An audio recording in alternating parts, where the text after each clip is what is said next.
La hermandad fue autónoma respecto al convento de San Francisco. La Junta General del 15 de agosto de 1744 decidió demandar al convento para que continuara celebrando las misas en el altar del Santo Cristo de la capilla de la cofradía, que se había acordado con los frailes. Los franciscanos habían dejado de hacerlo porque no recibían las limosnas pactadas. Un dato que conviene tener en cuenta: la asociación limense no pasó en los siglos virreinales a ser cofradía como su homónima de México. Tal vez con esa medida evitó tener que defender su autonomía frente a un posible control de autoridades eclesiásticas y civiles sobre sus asuntos. Esto habría que comprobarlo en un estudio posterior. Tercer punto: labor de las cofradías vascas, limense y mexicana. Pasamos a considerar si las cofradías vascas que estudiamos contribuyeron a sostener la fe y la vida cristiana de sus miembros y qué proyección tuvieron en la sociedad. Lo hago en dos puntos: vida cristiana de los confrades. Los vascos mexicanos se propusieron dar culto a la Virgen de Aránzazu e incorporar con el tiempo otras devociones que se fueron fundando por los hermanos. Como verán en el texto, incorporaron las fiestas de la Virgen de Begoña, San Ignacio de Loyola, San Fermín, San Prudencio y San Francisco Javier, patronos de las tierras vasco-navarras.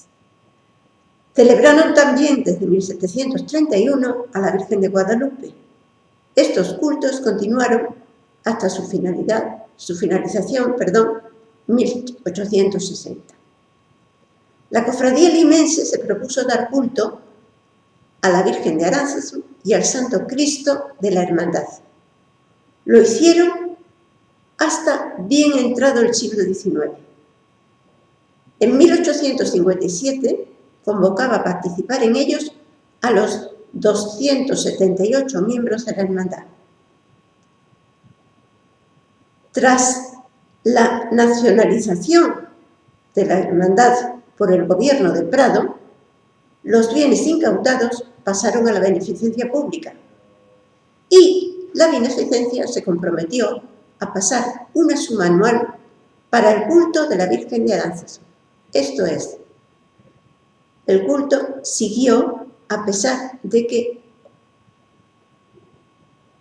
estrictamente la hermandad había dejado de existir. La hermandad limense unió desde el inicio una devoción de las tierras originarias, la Virgen de Aránzazu, y otra de hondo arraigo en el Perú, el Santo Cristo. No incorpora las fiestas de los patronos de los territorios vasco-navarros, como sucedió en México. Avanzamos la hipótesis de que los vascolimenses de la hermandad de Aránzazu estuvieron más radicados en el Perú que los cofrades mexicanos. Quiero destacar también una dimensión de las dos asociaciones estudiadas que, a mi parecer, incidió en el perfil ético del ciudadano colonial. Ambas asociaciones admitieron el comercio como medio de capitalización de la cofradía. La mexicana practicó desde 1690 hasta 1721, en que se terminó la sede definitiva de la cofradía, el intercambio de productos con Filipinas. La limense, en 1746, decidió gestionar directamente las 7 tiendas que poseía en la ciudad para afrontar al descalabro económico ocasionado por el terremoto. Con estas medidas, las dos asociaciones vascas contribuyeron, a mi parecer, a la consideración positiva de la empresa comercial que se dio en la América virreinal. Hasta bien entrado el siglo XIX, la Cofradía de México y la Hermandad de Lima contribuyeron a transmitir la fe y la piedad de sus antepasados. A la par, le suministraron modelos de actuación moral, un comportamiento honorable conforme a su condición de miembros de la noble familia vascongada, a los cuales la corona otorgó el privilegio de hidalguía en 1754. Vamos a la proyección sociocultural. La incidencia sociocultural de la cofradía mexicana está desarrollada en el texto escrito. Me centraré en la hermandad limense. Desde 1612 hasta 1635, la actividad de la cofradía se centra en fundamentar la hermandad que va a establecer. Desde 1635 hasta 1771, a lo largo de 136 años, la hermandad limense se consolida y vive los objetivos fundacionales.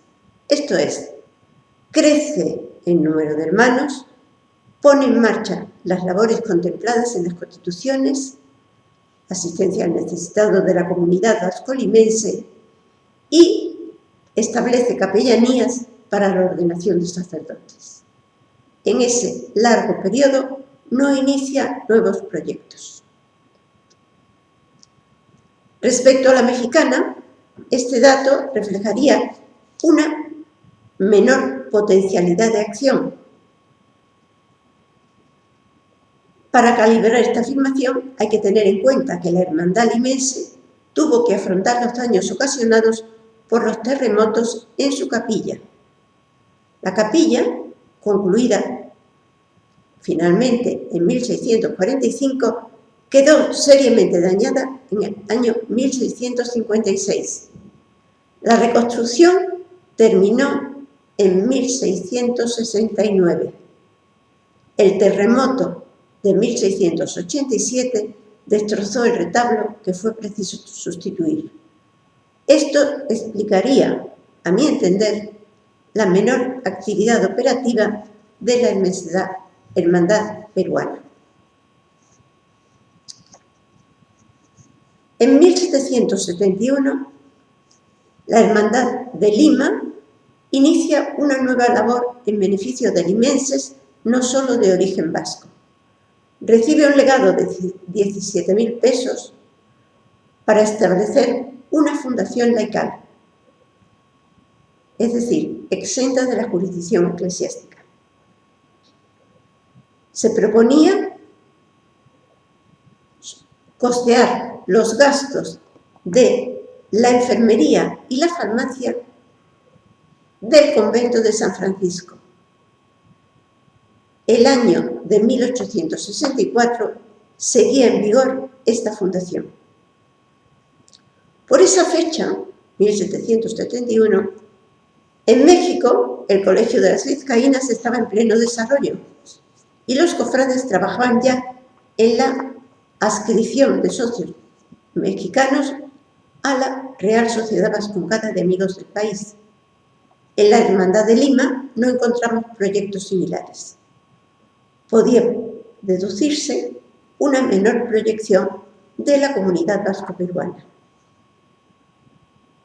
Ahora bien, para calibrarlo, habría que acudir a datos externos a la hermandad.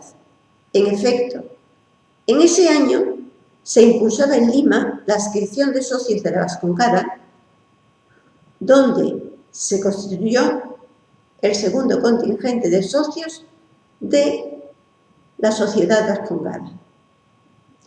En Lima, por las mismas fechas, los promotores de la Vascongada impulsaban proyectos culturales ilustrados. La Sociedad Académica de Amigos del País, que inició el Mercurio peruano, difusor del progreso cultural y técnico. Lombellena ha mostrado las conexiones de las tres empresas, estudiando la adscripción en ellas de los vascolimenses. Concluyo. Los datos anteriores manifiestan que el Grupo Vasco de Lima realizó sus proyectos socioculturales fuera del ámbito de la Hermandad de Aránzazu. La Asociación Vasca Peruana continuó realizando, al menos hasta la segunda mitad del siglo XIX, la labor religiosa y cultural con la que había iniciado su andadura en el siglo XVII. Fue, pues, un proyecto logrado.